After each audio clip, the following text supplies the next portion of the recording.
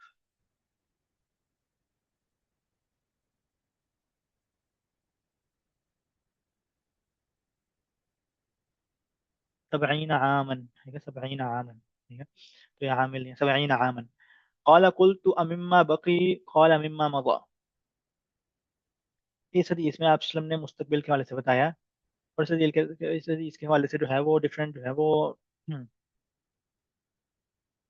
اس حدیث میں جو ہے وہ ڈفرینٹ انٹرپریٹیشنز ہیں، لیکن ہم ایک جو ہے وہ ایک مشہور شرح لیتے ہیں کہ اس حدیث کا معنی کیا ہے۔ اس حدیث میں نے بتایا کہ مختلف معانی ہیں، لیکن ہم ایک معنی ایک شرح جو ہے وہ بیان کرتے ہیں۔ ابن مسعود کہتے ہیں، ابو داؤد میں روایت ہے، ابن مسعود کہتے ہیں کہ آپ صلی اللہ علیہ وسلم نے فرمایا کہ اسلام کی چکی جو ہے وہ 35 سال چلے گی، 36 سال گھومے گی، 37 سال گھومے گی۔ تو آپ صلی اللہ علیہ وسلم نے فرمایا کہ یا تو 35 سال یا پھر 36 سال یا پھر 37 سال جو ہے وہ اسلام کی چکی گھومے گی۔ تو مطلب چکی گھومنے کا مطلب یہ ہے کہ اسلام مضبوط ہوگا، اسلام جو ہے وہ ایکٹیولی، اسلام جو ہے وہ اسلام جو ہے وہ مضبوط رہے گا، اسلام کی قوت ہوگی، اسلام کی طاقت ہوگی۔ 35، 36، 37 سال، ٹھیک ہے۔ تو پھر آپ نے کہا کہ فَإِن يَهْلِكُ فَسَبِيلٌ مَهْلَكَ، لیکن اس کے باوجود اگر کوئی شخص ہلاک ہوتا ہے، ان عزت کے سالوں میں بھی، ان طاقت کے سالوں میں بھی اگر کوئی شخص گمراہ ہوتا ہے، ان جو ہے وہ خیر کے سالوں میں بھی اگر کوئی شخص برباد ہوتا ہے، تو وہ ہلاک ہونے والوں میں سے تھا۔ اگر اس کے باوجود بھی کوئی شخص ہلاک ہوتا ہے تو وہ اس کا پھر اپنا قصور ہے، ٹھیک ہے۔ اور آپ نے فرمایا ہے لیکن اگر اگر ان کا دین، اگر مسلمانوں کا دین پھر بھی قائم رہا تو وہ 70 سال قائم رہے گا، تو وہ 70 سال قائم رہے گا۔ مطلب یہ ہے کہ 35، 36 یا 37 سال، ان میں اسلام پوری طاقت اور پوری قوت سے مضبوط رہے گا۔ لیکن اس کے بعد بھی اسلام جو ہے وہ پہلے جیسے تو نہیں رہے گا، لیکن پھر بھی جو دین قائم رہے گا، دین کی طاقت رہے گی، ریڈیوس لیکن پھر بھی موجود، وہ 70 سال، وہ 70 سال۔ تو ابن مسعود کہتے ہیں کہ میں نے پوچھا کہ کیا مما بقی او مما، تو کہا مما مضى، کہ یہ کاؤنٹ آج سے شروع ہوگا یا پیچھے سے شروع ہوگا؟ مطلب یہ کہ جو 35، 36 سال کی بات ہو رہی ہے، تو یہ 35، 36 سال یا 70 سال آج سے شروع ہو رہے ہیں یا پچھلے سالوں کا ساتھ حساب لگانا ہے؟ تو آپ نے کہا کہ پچھلے سالوں کا ساتھ حساب لگانا ہے۔ تو علماء کہتے ہیں کہ آپ اس کو ایسے سمجھیں کہ ہے وہ علی رضی اللہ عنہ کی شہادت جو کہ چوتھے خلیفہ ہیں، ان کی شہادت جو ہے وہ 30 ہجری میں ہوئی ہے، ان کی شہادت 30 ہجری میں ہوئی ہے۔ تو 5 سال پچھلے کے کٹ گئے، 5 سال 6 سال جو بھی ہیں وہ پچھلے کے کٹ گئے، اور اگلے 30 سال یہ ملا لیں تو ملا کے 35 سال ہو گئے۔ مطلب یہ کہ ٹوٹل 30 سال تک جو ہے وہ مسلمان اسلام پوری طاقت اور قوت سے رہے گا، اس کے بعد فتنے جو ہے وہ پھیل جائیں گے، ٹھیک ہے، اسلام کمزور ہو جائے گا۔ تو مطلب یہ کہ 35، 36 سال تک جو ہے وہ اسلام کی طاقت اور قوت باقی رہے گی، وہ مطلب یہ کہ وہ فل فلیج اپنی طاقت میں ہوگا۔ یا اصل نے بتایا اور ویسے ہی ہوا، پچھلے 5 6 سال مائنس کر دیں تو پچھلے 30 سال بچتے ہیں، اور وہ 30 سال جو ہے وہ 30ویں ہجری میں علی رضی اللہ عنہ کی شہادت ہو گئی۔ اور پھر آپ نے فرمایا کہ 70 سال، 70 سال کا مطلب کیا ہے؟ 70 سال کا مطلب یہ ہے کہ علماء نے کہا کہ 70 جو ہے وہ یہ اس وقت کے قریب ہے، اگر ہم کہتے ہیں اگر ہم دیکھیں تو یہ اس وقت کے قریب ہے جب عبداللہ ابن زبیر کی شہادت ہوئی تھی۔ تو عبداللہ ابن زبیر کی جب شہادت ہو گئی اور عبد الملک ابن مروان کی حکومت مضبوط ہو گئی، تو یہ جیسے ہی 70 سال مکمل ہوئے تو اس کے بعد جو ہے وہ حجاج بن یوسف نے مکہ کے اوپر حملہ کیا، مدینہ کے اوپر حملہ کیا، بڑی قتل و غارت ہوئی۔ تو وہ جو وہ جو ایک طاقت تھی، وہ جو قوت تھی، وہ بھی گئی۔ مطلب یہ کہ وقت کے ساتھ ساتھ 30 سال تک پورا فل فلیج پوری طاقت کے ساتھ اسلام کی چکی گھومتی رہی، اس کے بعد کم کم کم طاقت کے ساتھ جو ہے وہ 70 سال تک چلتی رہی۔ اس کے بعد بھی ظاہر بات ہے کہ اسلام رہا، اسلام کی خیر بہت سے خیر کے کام باقی بعد میں بھی ہوئے، بہت اچھائیاں ہوئی، لیکن یہ کہ وہ 70 کے بعد جو ہے وہ پہلے والی بات نہیں رہی، خلاصہ. ٹھیک ہے. وللترمذي عن ابن اخي عبد الله بن السلام قال لما أريد عثمان جاءه عبد الله بن السلام فقال له عثمان رضي الله عنه ما جاء بك؟ قال جئت في نصرتك. قال أخرج إلى الناس اخرج إلى الناس فاطردهم عني فإنك خارج خير لي من داخل.